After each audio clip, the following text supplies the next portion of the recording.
Du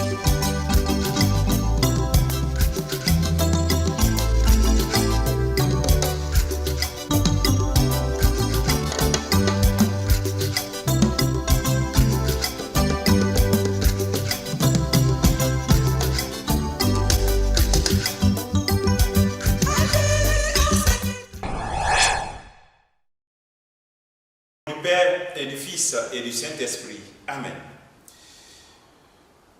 Repousse, Esprit Saint, l'ennemi au loin et donne-nous ta paix sans retard. Sous ta conduite et ton conseil, nous éviterons toute erreur. Ô Seigneur, envoie ton esprit et tout sera créé et tu renouvelleras la face de la terre. Bien-aimés dans le Christ, en ce 7 janvier 2023, la parole de Dieu qui nous est proposée est extraite de l'évangile de Jean, chapitre 2, versets 1 à 11. En ce temps-là, il y eut un mariage à Cana de Galilée. La mère de Jésus était là. Jésus aussi avait été invité au mariage avec ses disciples.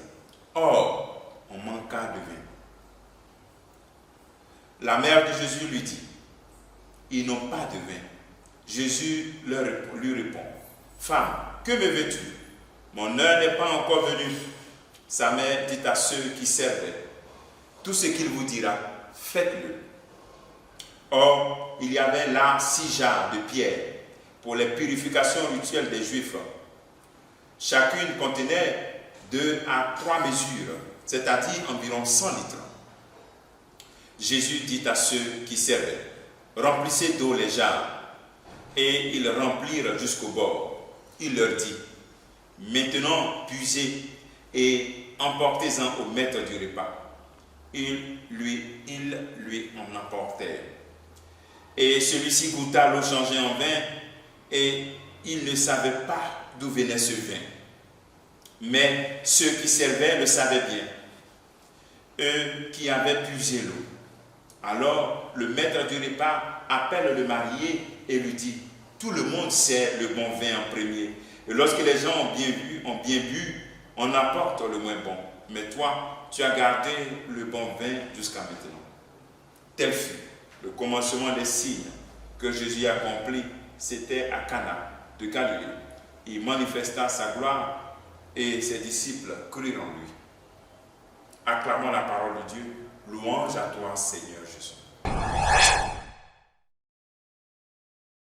Mais dans le Christ, nous connaissons bien cet évangile que nous écoutons régulièrement, souvent dans les mariages, et que nous aimons bien pour montrer la puissance de l'intercession de la Vierge Marie et le Christ qui fait ses merveilles dans ce mariage. Et en parlant de la puissance de l'intercession de la Vierge Marie, je nous invite à travers cet évangile en ce jour de réviser notre dévotion mariale. Parce que cet évangile révèle un peu la dévotion mariale authentique. D'abord, il y a la présence. On voit que Marie est présente, c'est-à-dire elle fait partie, on pourrait dire, du comité d'organisation de ce mariage. Donc, prends Marie chez toi. Le chrétien n'est pas orphelin, il a Marie chez lui. Donc d'abord, avoir Marie chez soi, c'est-à-dire prier avec elle. Ensuite, deuxième élément, lorsque Marie est avec nous à travers notre récitation du rosaire, elle est avec nous dans notre chapelet, dans nos invocations. Alors lorsque nous avons Marie avec nous comme ça, nous devons savoir que cela doit aussi réjaillir dans notre vie. Avoir Marie chez nous, c'est imiter aussi son attitude, imiter ses valeurs, sa disponibilité, son sens du service et aussi son humilité. Voilà, dévotion, et puis on imite les vertus de la Vierge Marie. Et donc ensuite, quand on est dans cette logique, Marie connaît déjà ce dont nous avons besoin. Dans ce mariage, on voit, elle sait, elle voit les besoins, elle connaît les besoins. Et donc elle l'anticipe et elle va maintenant vers son fils pour dire, ils n'ont plus de vin.